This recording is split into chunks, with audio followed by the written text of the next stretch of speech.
लागे हमर भैया के सहाली बड़ा नीक लागे हमर भैया के साली बड़ा नीक लागे हमर भैया के साली बड़ा नीक लागे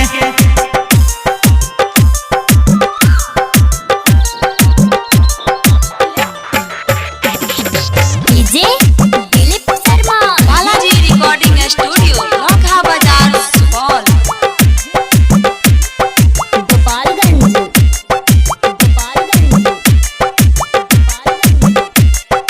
बड़ा नीक लागे हमर भैया के सहाली बड़ा नीक लागे हमर भैया के साली सिंगिंग बाय मुरलीधर यादव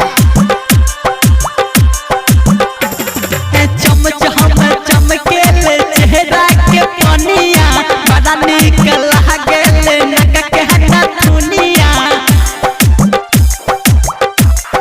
हाँ चमच हम चमकेले चेहरा के पनिया बड़ा नीक लागेले नक के हटा दुनिया माथवा पर बिंदिया हो माथवा पर बिंदिया कानवा में बाली बड़ा नीक लागे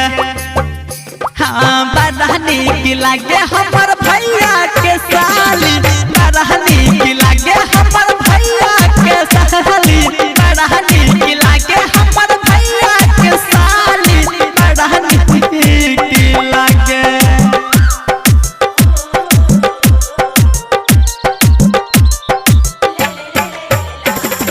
डीजे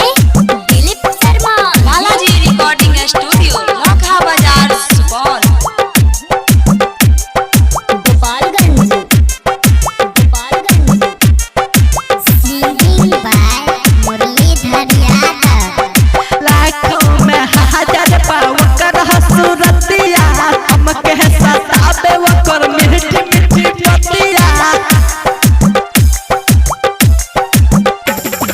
लाखों में हजार पाव कर सूरतिया हमके सतावे वकर मीठी मीठी पतिया कहेल मुरली हो